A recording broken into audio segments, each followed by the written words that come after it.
The Last Broadcast. Brian was a night owl fascinated by vintage treasures. His latest hobby was spending late nights tinkering with and listening to antique radios he'd picked up at thrift stores. His friends joked that he needed a better hobby. One night, Brian stumbled upon a broadcast that made his heart stop. He suddenly heard a shaky human voice. If you're listening to this, I need your help. Please listen to me. Whatever you do, do not look outside your window from 3:13 to 3:17 a.m. Brian chuckled. This had to be a prank. One of my friends is probably just trying to mess with me for fun. But then he noticed the time. 3:12 a.m. He felt his heart rate pick up. It's just a prank, he told himself. But as the clock ticked to 3:13 a.m., he felt an irresistible urge to look outside the window. He fought the temptation, focusing his eyes on the design of the vintage radio.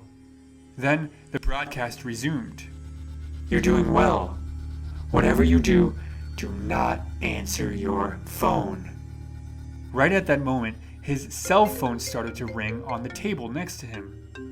It was a call from an unknown number. Brian froze, staring at the screen as the seconds ticked away. Again, the radio voice. If it helps, hold your breath. That should make you calm down a bit. The phone stopped ringing, and Brian exhaled, not realizing he had been holding his breath. The time read 3:17 a.m. He thought it was over. But then his screen lit up with the text. Why didn't you answer, Brian? I could have told you how to survive. You're running out of time. You need to get away now. The room suddenly felt 10 degrees colder. The broadcast came back. This time the voice was speaking in a calmer tone. You'll hear a knock at the door. Do not panic. Just stay calm and be silent. And remember, don't answer your phone. Brian's heart pounded in his chest. With wide eyes, he silently waited for the next instructions from the radio. Suddenly, he got another text. It's in the house. Run! The radio voice then said, He's in here. Get him! Before Brian could react, he heard the sound of slow, deliberate footsteps coming from his living room. His phone buzzed one last time. The message read, It was nice knowing you.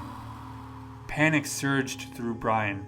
He leapt from his chair, reaching for the door. It burst open before he could touch it.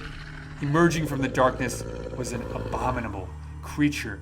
Its limbs were long and grotesque, twisted in ways that defied anatomy.